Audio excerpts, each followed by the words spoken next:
The Raven by Edgar Allan Poe. Once upon a midnight dreary, while I pondered weak and weary over many a quaint and curious volume of forgotten lore, while I nodded, nearly napping, suddenly there came a tapping as of someone gently rapping at my chamber door. "'Tis some visitor," I muttered, tapping at my chamber door. Only this, and nothing more.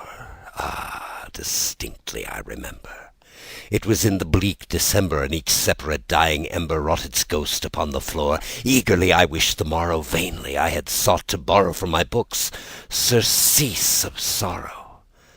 Sorrow for the lost Lenore, for that rare and radiant maiden whom the angels named Lenore, nameless here forevermore.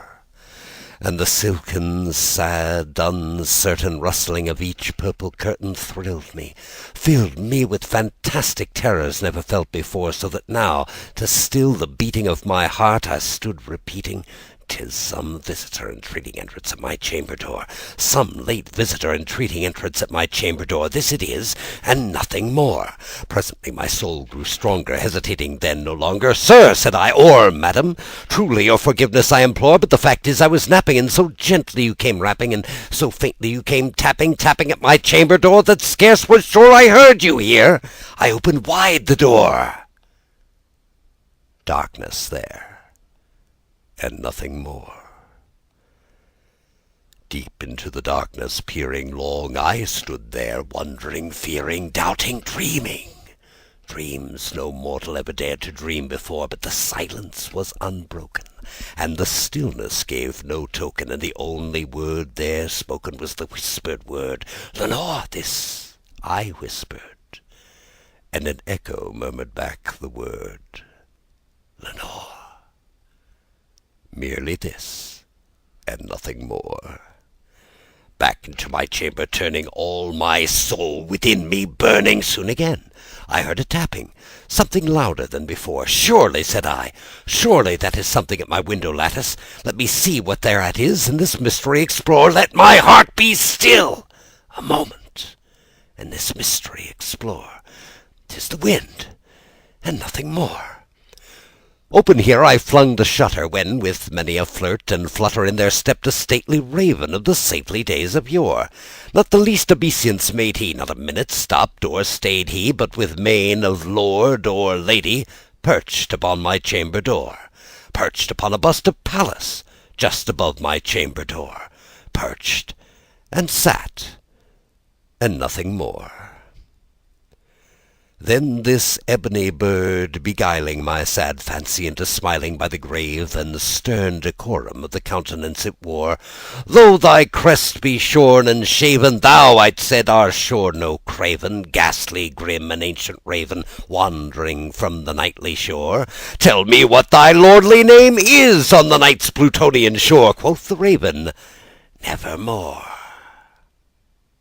Much I marvelled this ungainly fowl to hear discourse so plainly, though its answer little meaning, little relevancy bore, for we cannot help agreeing that no living human being ever yet was blessed with seeing bird above his chamber door, bird or beast upon the sculpted bust above his chamber door, with such name as Nevermore. But the raven, sitting lonely on that placid bust, spoke only that one word, as if his soul in that one word he did outpour. Nothing further than he uttered, not a feather than he fluttered, till I scarcely more than muttered, "Other friends have flown before. On the morrow he will leave me, as my hopes have flown before." Then the bird said, "Nevermore," startled at the stillness broken by reply so aptly spoken.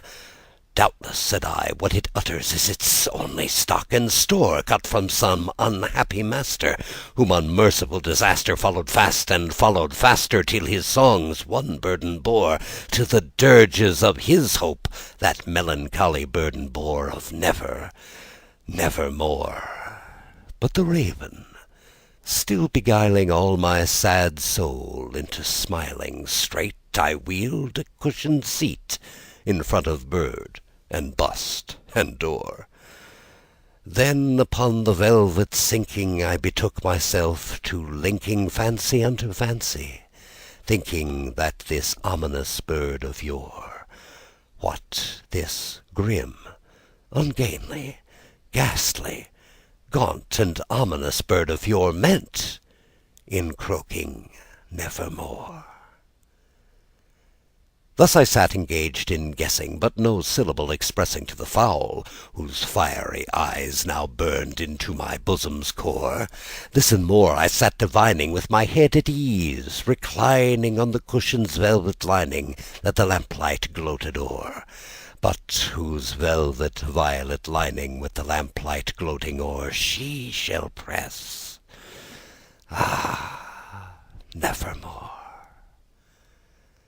Then methought the air grew denser, perfumed from an unseen censer swung by seraphim, whose footfalls tinkled on the tufted floor. "Wretch!" I cried, "thy God hath lent thee, by these angels he has sent thee respite, respite and nepenthe from thy memories of Lenore. Quaff, oh quaff this kind nepenthe, and forget the lost Lenore." Quoth the raven, "Nevermore." "Prophet," said I, "thing of evil! Prophet still, if bird or devil, whether tempter sent, or whether tempest tossed thee here ashore, desolate, yet all undaunted, on this desert land enchanted, on this home by horror haunted, tell me, truly I implore, is there balm in Gilead? Tell me, I implore." Quoth the raven, "Nevermore." "Prophet," said I, "thing of evil!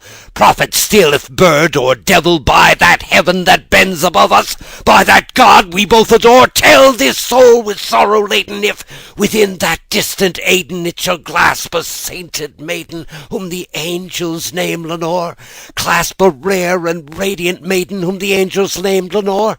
Quoth the raven, "Nevermore." "Be that word our sign of parting, bird or fiend!" I shrieked, upstarting. "Get thee back into the tempest and the night's Plutonian shore. Leave no black plume as a token of that lie thy soul has spoken. Leave my loneliness unbroken. Quit the bust from off my door. Take thy beak from out my heart, and take thy form from off my door." Quoth the raven, "Nevermore."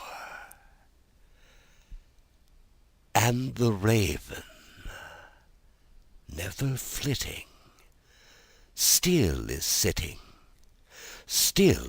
on the pallid bust of Pallas just above my chamber door, and his eyes have all the seeming of a demon's that is dreaming, and the lamplight o'er him streaming throws his shadow on the floor, and my soul from out that shadow that lies floating on the floor shall be lifted